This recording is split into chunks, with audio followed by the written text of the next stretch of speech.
Bonjour Aude Mermillot. Votre livre, Le cœur des femmes, fait partie des 6 ouvrages retenus pour la sélection BD du prix des lecteurs du Val de Sully 2024.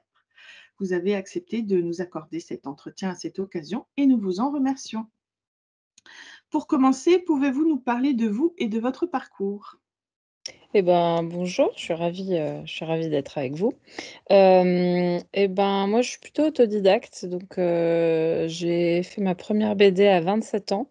Avant ça, j'avais fait des études d'art appliqué. J'avais eu mon bac art appliqué, mais ensuite, j'ai tout raté. Vraiment, je me suis bien organisée.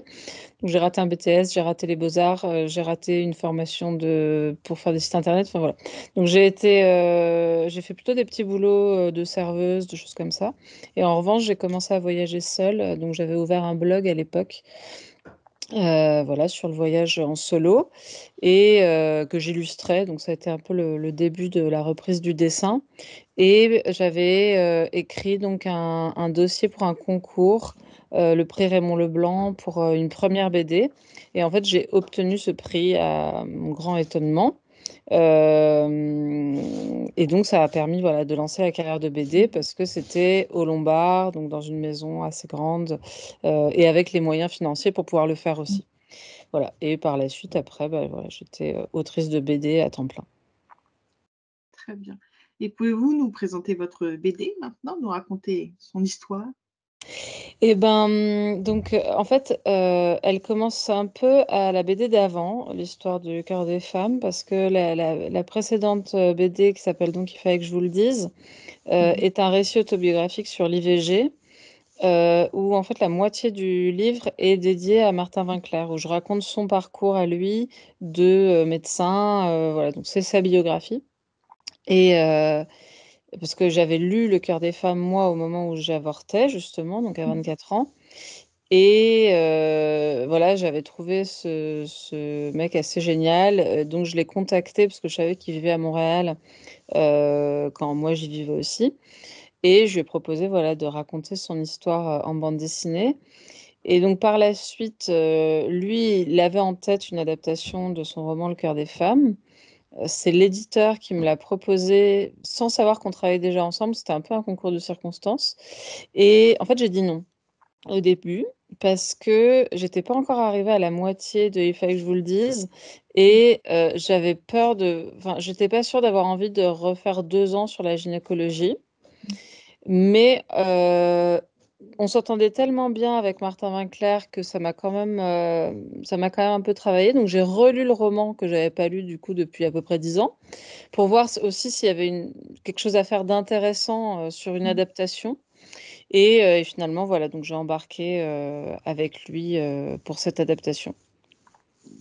Et donc D'accord. après, pour l'histoire de ce que ça raconte, bah, donc là, donc c'est pas moi qui suis à l'origine du scénario, hein. C'est une jeune interne qui s'appelle Jean. Donc dans le roman, il y a ce moment de confusion où on pense que c'est un homme parce que ça s'écrit Jean, qui doit faire, pour finir ses études, où elle va devenir chirurgienne, alors je me rappelle plus du nom, chirurgienne pour de la gynécologie, quoi. Mince, enfin bon. Elle doit valider ses études en faisant un semestre dans un centre de planification. Donc vraiment avec du rapport avec les patients, quoi, où c'est que de la Mhm. consultation.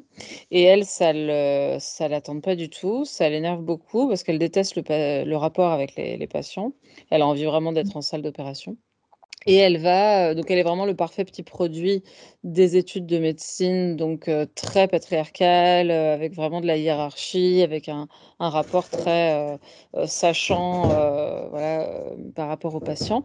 Et elle va en fait travailler avec un homme qui est exactement l'inverse, donc qui est plutôt le résultat d'une déconstruction, qui s'appelle Franz Karma, et qui en fait va lui réapprendre son métier grâce à lui et grâce aux autres collègues, aux autres patientes, pour, voilà, pour adoucir tout ce qui avait été un peu durci par ses études, quoi.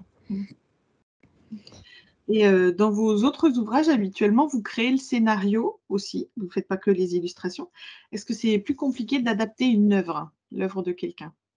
Bah, en fait, c'était autant de travail, en termes de durée en tout cas, parce que, bah, en fait, il faut faire un scénario quand même. Donc on a un roman, mais il faut transformer ce matériau-là en matériau de scénario de BD. Donc ça demande beaucoup de relecture, ça demande de sélectionner. En plus, c'est un livre qui est assez long, qui fait 700 pages. Oui. Donc, heu, donc en termes de temps, c'était pas du tout plus court.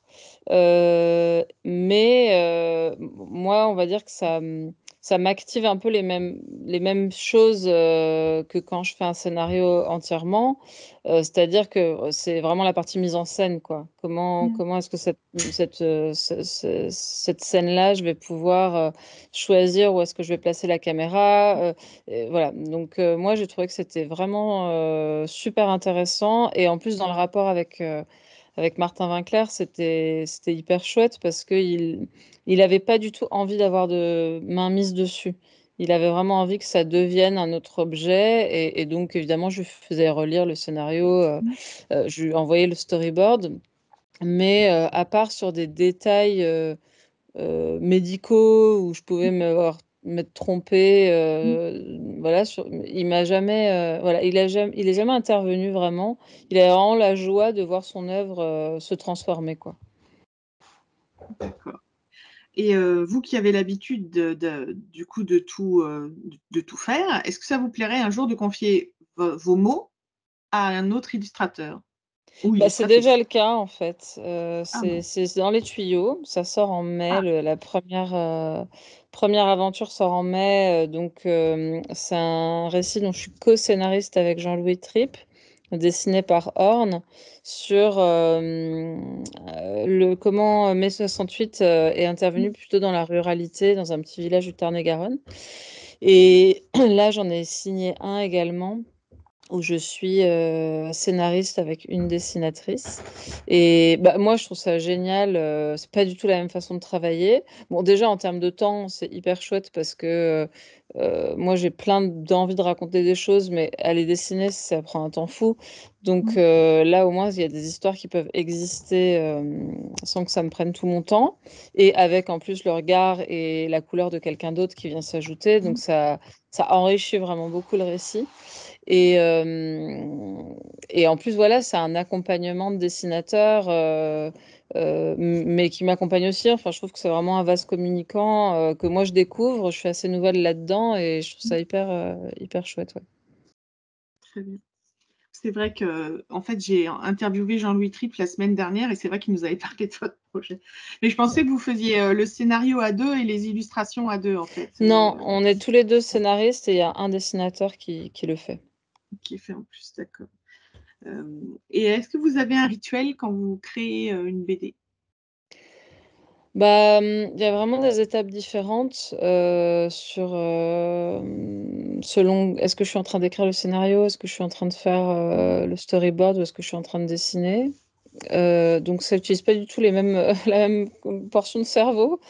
Si je suis en train de faire le storyboard ou du scénario, j'ai vraiment besoin là d'être vraiment dans une bulle parce que ça Mmh, me demande vraiment de la réflexion sur comment est-ce que je vais mettre les choses en scène ou bien la partie qui me demande le plus, c'est vraiment le scénario où mmh, là, je me mets de la musique dans les oreilles, mais vraiment de la musique, genre de la musique classique qui va justement pas prendre trop de place et j'essaie vraiment de créer cette bulle et après, en revanche, si je suis sur la partie, bah, la plus longue, donc le dessin et la couleur, là, ma quête du matin, c'est trouver un podcast pour, m'accompagner dans la journée parce que là, en revanche, c'est beaucoup plus exécutif comme, mmh, travail, donc ça peut être un peu longuet et là, voilà, j'ai besoin de m'accompagner, d'autres nourritures.